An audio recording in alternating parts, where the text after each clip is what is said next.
Nicotera, Crispi, Laporta, i socialisti tutti e il Partito d'Azione fanno pressione per un immediato sconfinamento delle nostre truppe, perché bisogna approfittare delle occasioni che la storia offre, scavalcando ritegni liberali, scrupoli clericali, lungaggini diplomatiche.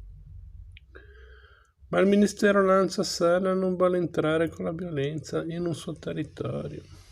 Le sue non devono essere truppe di occupazione, ma forze dell'ordine.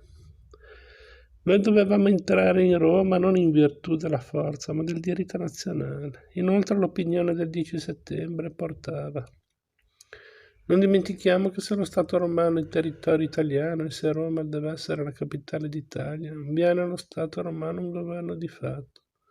E sia da Roma un sovrano riconosciuto da tutte le potenze e circondato dai rappresentanti di questo.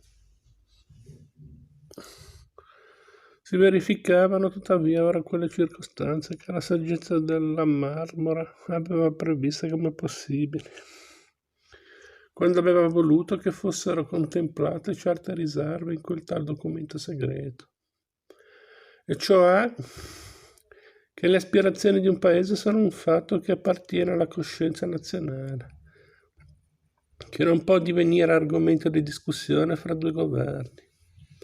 Le eventualità sono nel dominio dell'avvenire e non possono essere oggetto oggi di preoccupazione per l'avvenire.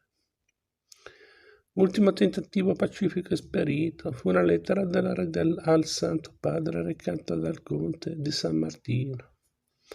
Il 12 settembre le truppe entrano nelle province romane deserte di difesa, facendo i percorsi più lunghi possibili per tardare l'avvolgimento di Roma. Occorre tutto il paziente senso del dovere di Cadorna per condurre come soldato una tale operazione politica, raffrenando le impazienze di Cosenz e di Bixio soprattutto. Quando si avvicinarono a Roma, il Papa aveva già dato ordine di non rispondere alla violenza, ma di cederla. Alle sue truppe aveva detto: noi vi chiediamo di cedere, non di morire, che è quanto dire un sacrificio maggiore. I 79 uomini che caddero potevano pure essere risparmiati se tutti avessero attuato quell'ordine e se elementi stranieri dell'esercito pontificio avessero rinunciato a giustificare la loro presenza e la loro funzione con un breve atto di guerra. 20 settembre 1870, la breccia di Porta Pia è aperta. Breccia di Porta Pia, unica foto dell'epoca che ci è pervenuta.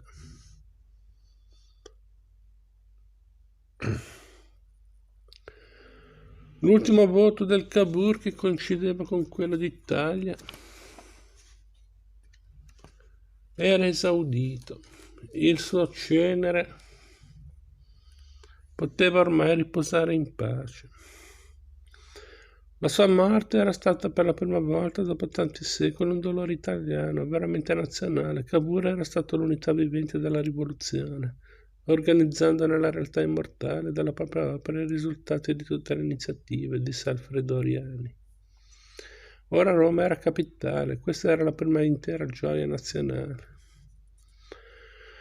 Torino, la Mecca d'Italia, la grande fucina dello Stato italiano, compiuta la sua missione storica, sembra ritirarsi nell'ombra, o che altri vogliono lasciarla nell'ombra, ma nel 1861 Costantino Nigra aveva consegnato alla storia la rassegna di Novara, in cui fa sfilare in parata di fronte a Carlo Alberto tutti i morti del Piemonte per la grande causa.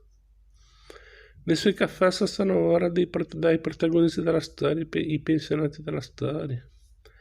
Il cuore dei suoi caffè sembra veramente afflosciarsi come un muscolo inerte. I suoi battiti, i suoi palpiti divenuti filiformi sembrano volersi arrestare e quelli che ancora si percepiscono sembrano echi di altri ritmi vitali lontani.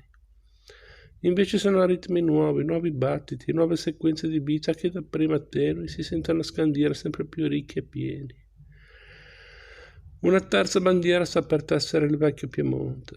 il duro Piemonte, dopo quella che ha tessuto tra le asperità dei monti per formare uno Stato indipendente, dopo quella che ha portato per l'Italia cucendo sopra il tricolore il suo scudo antico e creando uno Stato italiano. La terza bandiera non è più macchiata di sangue, intrisa del sudore dello sforzo fattivo.